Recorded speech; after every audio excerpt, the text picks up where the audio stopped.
मित्रांनो, जय शिवराय।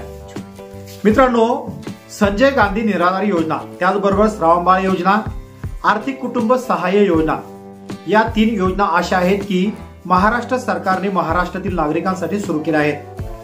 ही योजना कोणकोणत्या नागरिकांना घेता येईल किंवा या योजनेसाठी अर्ज प्रक्रिया कशी आहेत, कोणकोणते कागदपत्र लागतील, याच संदर्भात महत्त्वाचा अपडेट आजच्या या व्हिडिओच्या माध्यमातून मित्रांनो आपण आज पाहण्याचा प्रयत्न करणार आहे। तर मित्रांनो, या व्हिडिओला सुरुवात करण्याआधी तुम्ही आपल्या चॅनलवर नवीन आला असाल, चॅनलला सबस्क्राइब करून बाजूला असलेल्या बेल आयकॉनला प्रेस करून घ्या। अशाच प्रकारचे कामाच्या आणि योजनेचे व्हिडिओ तुम्हाला सर्वात आधी भेटत राहतील। मग आता या योजनेसाठी अर्ज कसा करायचा, तुमचा अर्ज हा किती दिवसानंतर मंजूर होईल, याचा संदर्भातलं महत्त्वाचं अपडेट या व्हिडिओमध्ये आपण पाहणार आहेत। तर मित्रांनो, व्हिडिओ मोठा होऊ नये म्हणून तात्काळ आपण या व्हिडिओला सुरुवात करूया। तर चला व्हिडिओ सुरू करूया। मित्रांनो, श्रावणबाळ योजना ही राज्य सरकारने राज्यातील नागरिकांसाठी सुरू केलेली एक महत्त्वाची योजना आहे। या योजनेमार्फत जे निराधार प्रवर्गातील नागरिक आहेत, ज्यांच्याकडे कुठल्याही प्रकारे शेती नाही, कुठल्याच प्रकारचं उत्पन्नाचं त्यांच्याकडे साधन नाही किंवा त्यांना त्यांची मुलं जर वागवत नसेल, तर त्याच नागरिकांसाठी ही योजना राज्य सरकारने सुरू केली आहे। मग आता या योजनेसाठी मानधन किती मिळतं, या योजनेसाठी कोणकोणती कागदपत्र लागतील, सर्वप्रथम म्हणजे महाराष्ट्रातील नागरिकांसाठीची ही योजना आहे। नागरिक हा महाराष्ट्रातील रहिवासी असणं गरजेचं आहे। जवळपास 15 वर्षापासून त्यांचं वास्तव्य हे महाराष्ट्रात असणं गरजेचं आहे। त्याचबरोबर दुसरा महत्त्वाचा डॉक्युमेंट म्हणजे वयाचा पुरावा। त्यांच्याकडे एक तर शाळेची टीसी असणं गरजेचे आहे किंवा त्यांच्याकडे जन्म दाखला असणं गरजेचं आहे। ही 2 कागदपत्र त्यांच्याकडे वयाचा पुरावा म्हणून ते वापरू शकतात। तिसरा म्हणजे आधार कार्ड, चौथा म्हणजे पासबुक, पाचवा म्हणजे राशन कार्ड, 6वा पुरावा हा उत्पन्नाचा पुरावा आहे। ज्या नागरिकांचं उत्पन्न हे 50,000च्या आतमध्ये असणं गरजेचं आहे, त्याच नागरिकांना या योजनेचा लाभ घेता येऊ शकतो। त्याचबरोबर त्यांना जर 1 किंवा 2 मुलगा असेल तर त्या 1-2 मुलाचं ॲफिडेव्हिट सुद्धा त्या ठिकाणी जोडणं गरजेचं आहे की ते त्यांच्या आईवडिलांना वागवण्यास असमर्थ आहेत, त्याच नागरिकांना या योजनेचा लाभ घेता येऊ शकतो। तर मित्रांनो, अशा प्रकारे श्रावणबाळ योजनेचा तुम्ही लाभ घेऊ शकता। तर दुसरा म्हणजे संजय गांधी निराधार योजना। संजय गांधी निराधार योजना 2 प्रवर्गासाठी लागू आहे। पहिला म्हणजे विधवा महिलांसाठी, दुसरा म्हणजे अपंग महिला किंवा पुरुषांसाठी या योजनेचा लाभ घेता येऊ शकतो। मग आता या योजनेसाठी मानधन किती आहेत, या योजनेसाठी सुद्धा राज्य सरकारने आता 1500 रुपये मानधन सध्या सुरू आहे, परंतु काही दिवसानंतर राज्य सरकारने एक महत्त्वाची तरतूद सुद्धा जारी केली की या महिलांना किंवा अपंग व्यक्तींना 2500 रुपये दर महिन्याला आता महिन्याकाठी मानधन मिळणार आहे। मग आता यासाठी कोणकोणती कागदपत्र लागतील हे सुद्धा आपण पाहूया। तर सर्वप्रथम विधवा महिला जर असेल तर त्या विधवा महिलेचं वय हे 45 वर्षाच्या आतमध्ये असणं गरजेचं आहे। त्यानंतर त्या महिलांचे जेही मुलं असेल, जे त्यांना अपत्य असतील, त्या अपत्याचं वय हे 18 वर्षाच्या आत असणं गरजेचं आहे।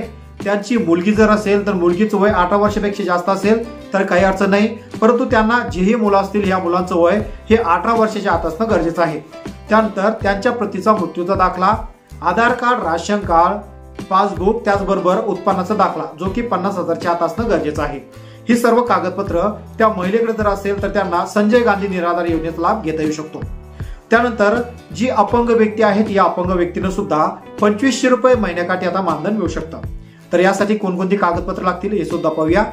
तर त्यांच्याकडे सर्वप्रथम म्हणजे अपंगाचं सर्टिफिकेट असणं गरजेचं आहे, जे सिव्हिल सर्जन यांनी दिलेलं पाहिजे। त्यानंतर आधार कार्ड, राशन कार्ड, वयाचा पुरावा त्या ठिकाणी जोडायचा आहे, जसं की तुम्ही टीसी जोडू शकता किंवा जन्माचा दाखला सुद्धा जोडू शकता। त्यानंतर तुमचं राशन कार्ड आणि 21,000चा उत्पन्न दाखला।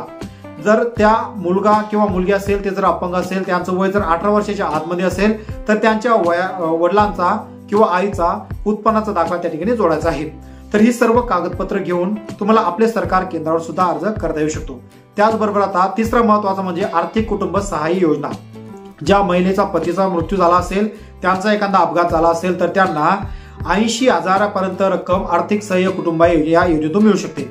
तर त्यांना सर्वप्रथम अगोदर 25,000 रुपये मिळत होते, 25,000 टप्पा हा 40,000 राज्य सरकारने केला आहे।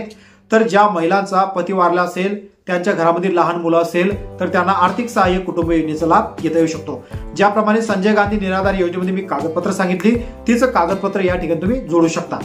तर अशा प्रकारे हे सर्व कागदपत्र किंवा तुमच्या आजूबाजू जर संजय गांधी निराधार योजना किंवा श्रावणबाळ योजनेसाठी, अर्थसहाय्य कुटुंब योजनेसाठी कोणी महिला किंवा पुरुष पात्र असेल तर त्यांच्यापर्यंत हा व्हिडिओ नक्की शेअर करा, कारण की त्यांना या योजनेचा लाभ घेता येईल। मग आता सर्वात महत्त्वाचा मुद्दा म्हणजे यासाठी अर्ज प्रक्रिया कशी आहे।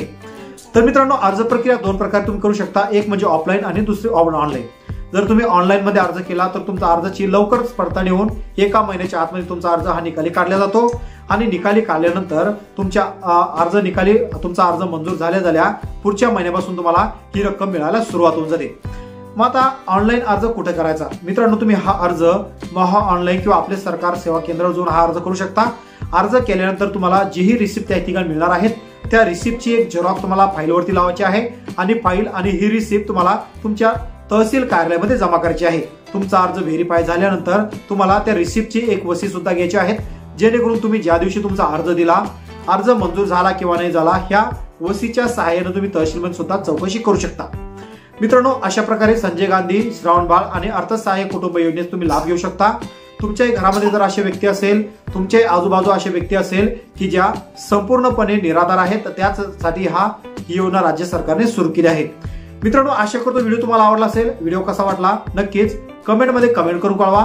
व्हिडिओ जर आवडला असेल तर व्हिडिओला नक्कीच एक लाईक करा आणि चॅनलवर तुम्ही नवीन आला असाल चॅनलला सबस्क्राईब करून बाजूला असलेल्या बेल आयकॉनला नक्कीच प्रेस करून ठेवा. अशाच प्रकारचे कामाचे व्हिडिओ तुम्हाला सर्वात आधी भेटत राहतील.